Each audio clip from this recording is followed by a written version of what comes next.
A lot of the work I do as an integrative physician is really putting the pieces together between your nutrition, your gut health, your hormones, inflammation, all these different ideas that at the end of the day come together and make us who we are, how we feel, how we interact in the world, what our relationships are going to be like, and so much more. I write about it in both of these books, right? The Hormone Shift, this one available in the US, this one now available in India, so I'm excited about it. But part of what I write about is that we have to have that nutritional foundation for hormones. And so I want to take a few minutes to talk to you guys today about iron. Iron, I don't think we talk enough about. I talk a lot about B vitamins and iodine and selenium and all these other things, but poor iron gets left out in the cold.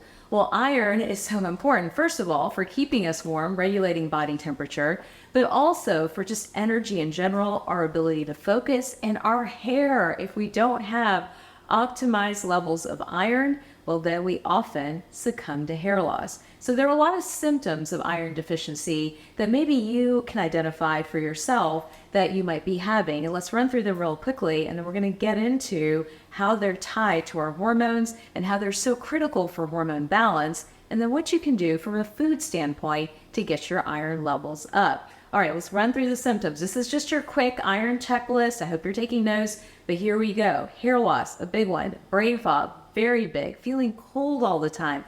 Getting fatigued, right? You're used to doing X, Y, or Z, and all of a sudden you're just so tired.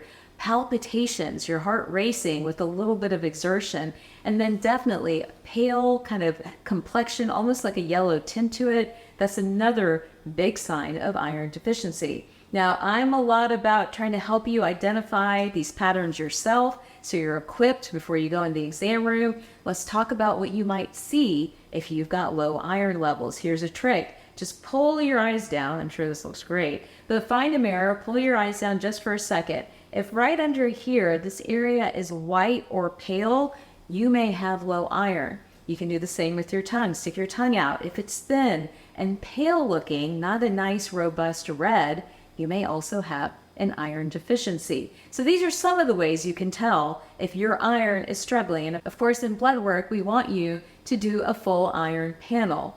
Now, historically, usually everyone's just checking a hemoglobin and a hematocrit and saying you're anemic or you're not. Let's go a little bit deeper than that. So yes, your hemoglobin matters. We want a hemoglobin level of somewhere between 12 and 14. Your hematocrit is that number right underneath that if you're looking at a traditional CBC.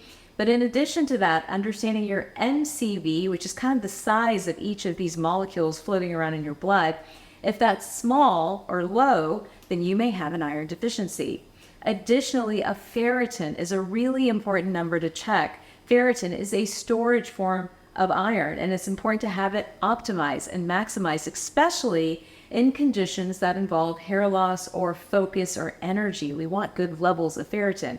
Ferritin needs to be in a sweet spot. I usually say it needs to be somewhere between 50 and 80. If it's getting too high, it's inflammatory. Too low, you're low iron. So these are some of the numbers to check. In addition to that, there's something called a TIBC, which really measures how your body's eating up and absorbing the iron. But having that full picture, if you're suspicious of iron deficiency, is super helpful. Now, let's say that you agree, you have iron deficiency, you want to do something about it. Well, it's really important to understand that building iron can be really hard, right? I feel like building iron goes with that Eastern medicine concept of building chi. And it was so important in those older systems of medicine to build iron and build chi that their diets were full of organ meats, bone broths, because those were foods that were believed to be really high in iron. And they were right without research. And that's what continues to just amaze me, how on point they were when they didn't have labs and research to follow. But I'm going to walk you through a scenario that's a modern day time matching those older or more ancient forms of medicine. Here's what we know. There is a regulatory iron hormone called hepcidin. Hepcidin is responsible for iron production and how iron really behaves and acts in the body. In conditions of stress or when the other hormones fluctuate, hepcidin can't do its job. So for example, if you've got low testosterone levels, oftentimes you have low iron levels as well. If you have a high prolactin, prolactin is typically the breastfeeding hormone, right? But for many women with PCOS, prolactin is an androgen, then you may also have low iron. Let's do one more. Estrogen dominance, holding on to estrogen, storing estrogen, actually triggers low iron. So for everybody on the birth control pill and big doses of hormones, especially estrogen, you probably need some iron. All right, I said one more, but I'm going to do one more. Thyroid. Your thyroid is so dependent on a healthy amount of iron. So again, you get the point. Iron's important. We need to optimize our iron. What do? It's tied to the hormone profile, tied to our energy, tied to our skin and our hair and all these things that really, really matter for all of us. Okay, let's break it down. Here's how we can get iron in through food. One of the biggest and most well-known sources is going to be red meat. And remember, there are a lot of different kinds of red meat. I've got steak here. It's not the only red meat. There's also lamb. There's also goat. There's venison, many different kinds. But can you guess which form of red meat has the highest iron? It's actually goat. Goat has a high amount of iron compared to all the others, super efficient with getting those iron stores up. All right, let's move on from red meat, but actually think about those organ meats. I didn't put them out because I wasn't sure I was going to cook them.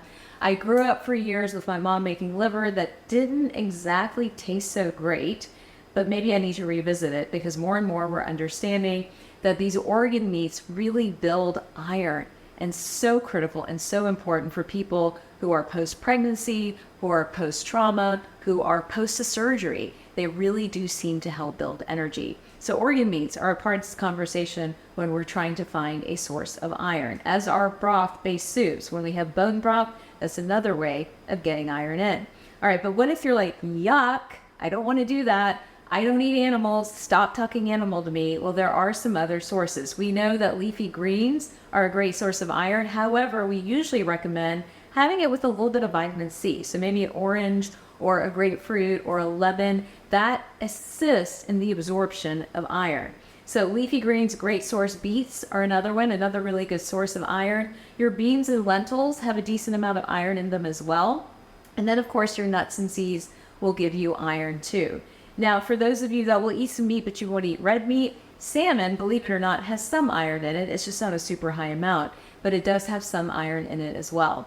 Now, beyond food, if your levels are really low, then oftentimes I find myself in the position of wanting to give you iron. So I'll often supplement around 15 to 30 milligrams a day of an iron chelate, meaning it's bound to other molecules for better absorption, to bring those iron levels up.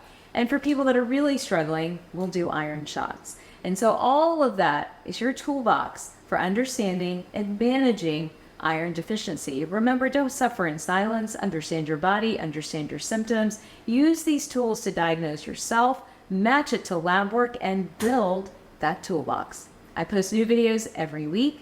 Don't forget to like and subscribe.